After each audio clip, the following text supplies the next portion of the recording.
Students,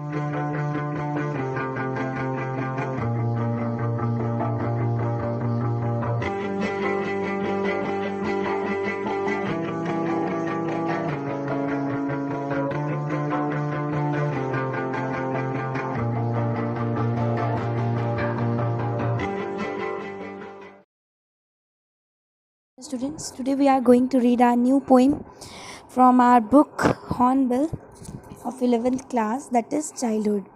Very interesting poem it is, and it is written by the poet Marcus Newton. And this whole poem is related to the childhood of the poet. The poet is thinking over his lost childhood. He is thinking कि उसका childhood कहाँ चला गया, कब चला गया और कहाँ चला गया, when, where, कब गया, कहाँ गया. ठीक है. He wonders about the moment where he lost the innocence and realized that the world is not the same what he seemed it to be. और वो ये रियलाइज़ करती हैं कि ये जो जैसा वर्ड दिखता है, जो एडल्ट लोग अपने आप को दिखाते हैं, वो लोग एक्चुअल में वैसे नहीं होते हैं. वो बातें तो प्यार की करते हैं, वो प्रीच तो लेसन्स तो देते हैं, एक दूसरे को सिखाते तो हैं कि हम लोगों को एक दूसरे के साथ लव के साथ, प्यार के साथ रहना चाहिए, प्यार से रहना चाहिए, बट एक्चुअल में वो नहीं रहते हैं ऐसे. ठीक है. He recalls when his thought changed and he realise the hypocrisy of the people. Poet को रियलाइज़ होता है लोगों की हाइपोक्रेसी के बारे में. ठीक है. And he realized about it and finally वो सेटल डाउन करते हैं इस आइडिया के ऊपर कि चाइल्डहुड उसका जो है, उनका जो है, किसी फॉरगॉटन प्लेस पे चला गया है, किसी ऐसी जगह पे चला गया है जिसको ढूंढा नहीं जा सकता. पता नहीं वो कहाँ चला गया है उनका चाइल्डहुड. ठीक है ना. किसी और वो फॉरगॉटन प्लेस वो कहाँ है, वो कहाँ छुपा है उनका चाइल्डहुड. किसी इनोसेंट इन्फेंट बच्चे के फेस के पीछे उनका चाइल्डहुड छुपा हुआ है. So this is all about the poem Childhood. Now we will read it line by line and I'll explain you each stanza with the difficult words of this poem. So let us begin this poem now. Yes. When did my childhood go? Was it the day I ceased to be 11? Was it the time I realized that hell and heaven could not be found in geography and therefore could not be? Was that day? Now here the poet is thinking that when does this childhood go, कि उसका childhood कब चला गया, कहाँ चला गया. ठीक है ना. कब चला गया उनका childhood. क्या ये वो दिन था जब मैं 11 साल का हो गया. सीज का मतलब बेटा होता है come to an end. क्या मैं जब 11 साल का हो गया तब मेरा childhood चला गया, या Was it the time I realized that hell and heaven could not be found in geography? क्या ये वो टाइम था जब मुझे ये रियलाइज़ हुआ कि हेल और हेवन, स्वर्ग और नर्क, इस जोग्राफी में, इस मतलब मैप में या जोग्राफी में फाउंड नहीं होते, एग्जिस्ट नहीं करते हैं, and therefore could not be, और इसीलिए वो एग्जिस्ट नहीं करते हैं. क्या ये वो दिन था.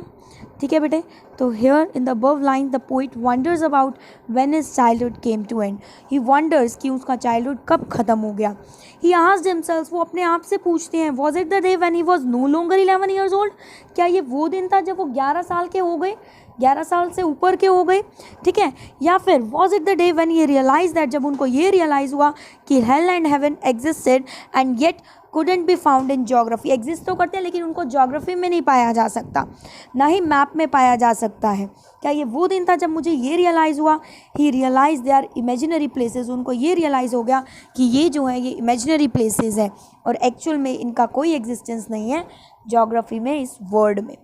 ठीक है बेटा. तो पोइट इस चीज़ के ऊपर बात करते हुए वंडर करते हैं, क्या ये वो दिन था जब मुझे पता चला कि मेरा चाइल्डहुड चला गया. So this was the first stanza. I hope आप लोगों को समझ में आ गया होगा. Now let us come to the second stanza and read it. Yes. When did my childhood go? Again the poet is saying that when did his childhood go? Was it the time I realized that adults were not all they seem to be? They talked of love and preached of love but didn't act so lovingly. Was that the day? Now again the poet is saying that in the above stanza, again he repeats the same question. The poet repeats the same question, that when did his childhood go? ठीक है. He wonders about the day when he started seeing the word, जब उन्होंने इस word को देखना शुरू किया, ये देखना शुरू करा कि एक ये जो एडल्ट्स हैं वो कितने ज़्यादा हाइपोक्रेट्स हैं, कितने ज़्यादा हाइपोक्रेसी है इस दुनिया के अंदर, एडल्ट्स कितने हाइपोक्राइट्स हैं, मतलब जो वो दिखाते हैं वो वैसे नहीं होते हैं। ठीक है ना, समझ में आया कि क्या ये वो टाइम था जब मुझे ये रियलाइज़ हुआ कि एडल्ट्स जो हैं वो जैसा अपने आप को दिखाते हैं, प्रिटेंड करते हैं, वो वैसा नहीं होते हैं। दे टॉक्ड ऑफ लव, वो बातें तो करते हैं प्यार की, प्रीच करते हैं, ब्लेसिंग्स देते हैं प्यार के कि हमें ऐसे रहना चाहिए, आपस में ब्रदरहुड की भावना के साथ रहना चाहिए, but they didn't act so lovingly, लेकिन जब उनकी खुद की टर्न आती है एक्ट करने की, वो खुद इतने लविंगली बिहेव नहीं करते हैं। The adults who talked of love and preached of love and yet never behaved so lovingly, वो खुद ही इतने लविंगली बिहेव नहीं करते। दे आर डबल फेस्ड, वो कैसे हैं, डबल फेस्ड है रियलिटी में।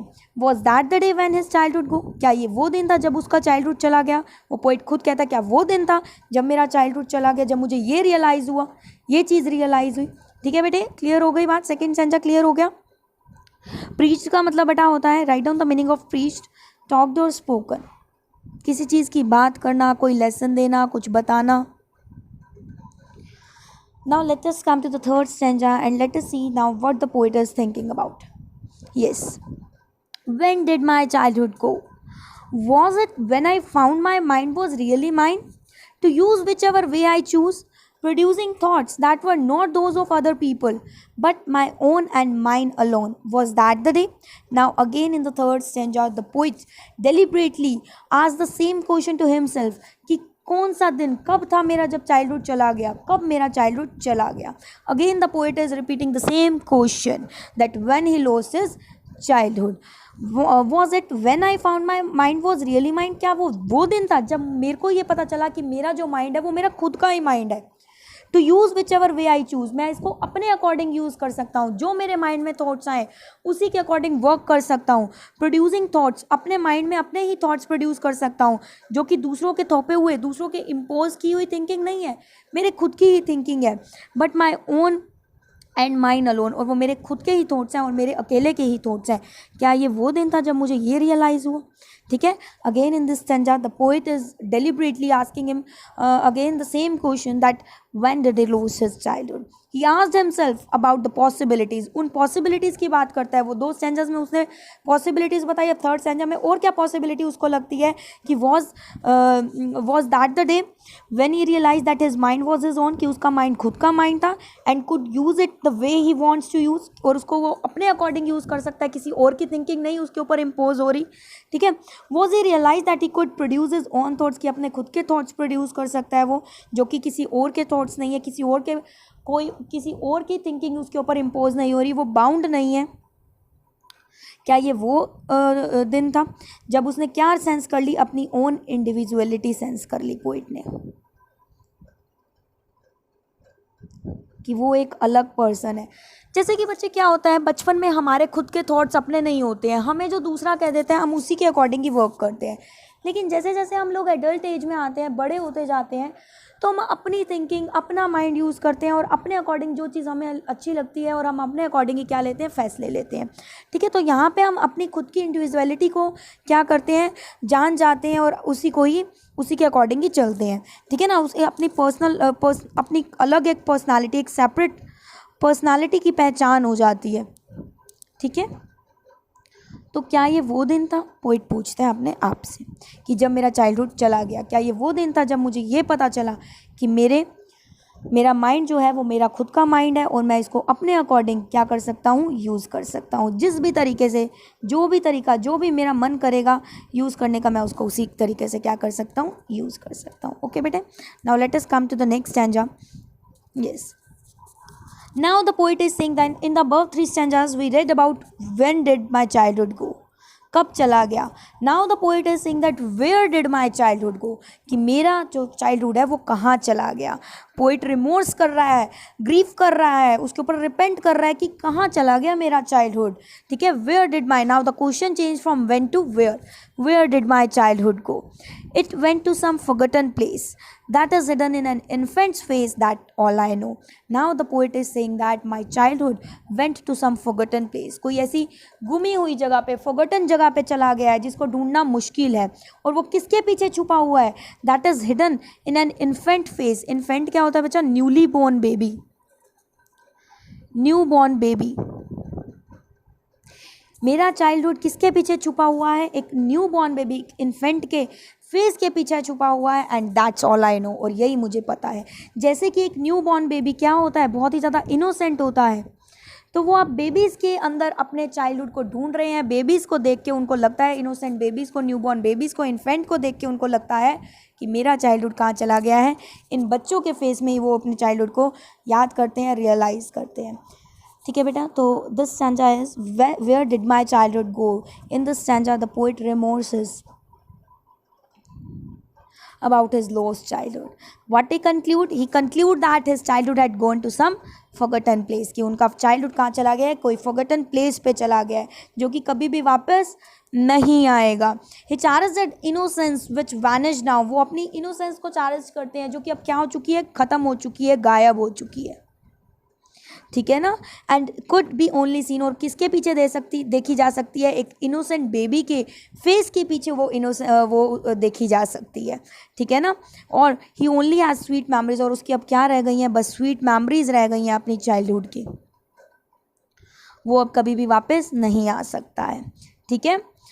और he also conveyed a message. वो क्या मैसेज कन्वे कर रहे हैं इन लाइन्स के थ्रू? कि इनोसेंस जो होती है चाइल्डहुड के, still till the time one is an infant and that all he knows. की कब तक रहती है? जब तक वो बच्चा इन्फेंट है, छोटा है, तब तक वो इनोसेंस उसके पास रहती है. जैसे ही वो एडल्ट हो जाता है, बड़ा होने लगता है, उसकी इनोसेंस भी क्या होने लगती है?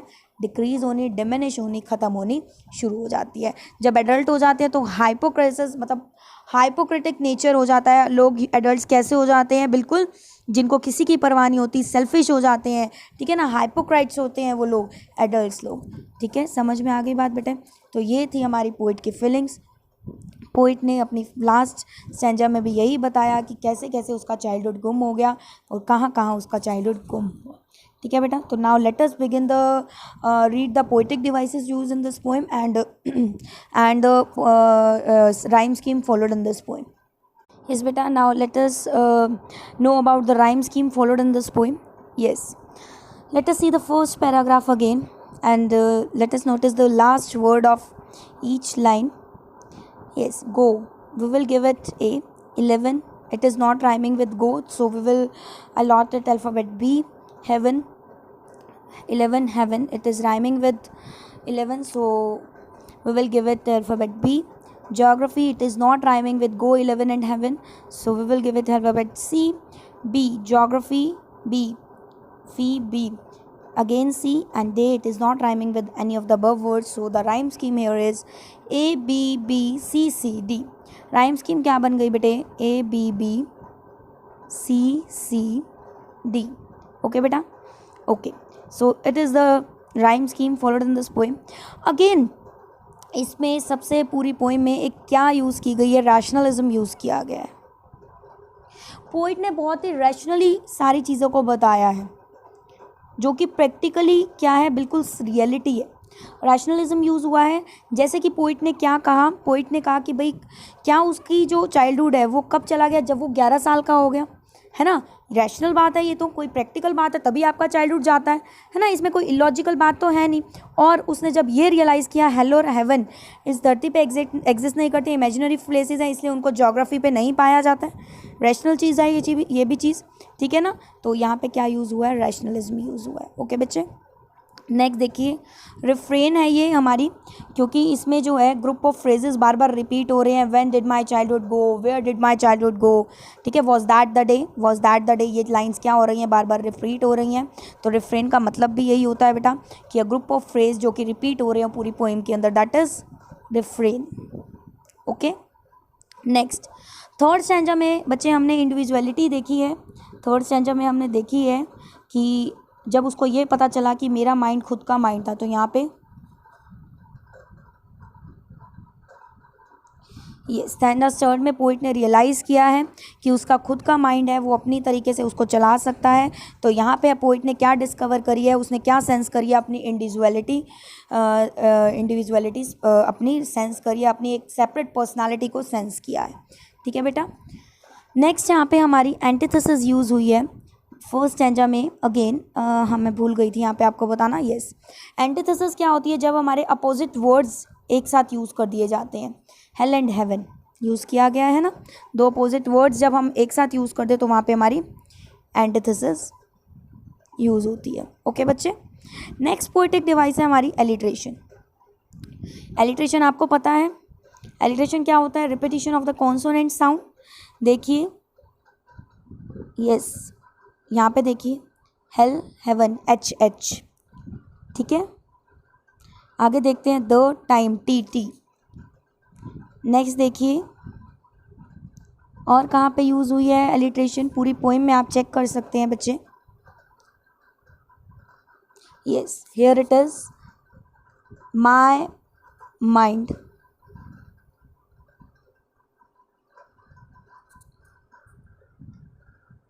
ठीक है, M M and thoughts that T T.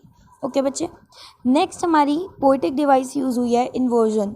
Inversion में क्या होता है बेटा, इन्वर्जन में इन्वर्जन पोएटिक डिवाइस में क्या होता है, जब हम अपना सब्जेक्ट वर्ब ऑर्डर चेंज कर देते हैं। जब हम अपने पहले सब्जेक्ट आता है फिर वर्ब आती है ना, जब हम इनको चेंज कर दें, पहले वर्ब आ जाए सब्जेक्ट बाद में आए, हमने अपने ऑर्डर को चेंज कर दिया, तो वहाँ पे क्या आती है हमारी, कौन सी पोएटिक डिवाइस यूज़ होती है, इन्वर्जन यूज़ होती है। यहाँ पे देखिए बेटा, to use whichever way I choose.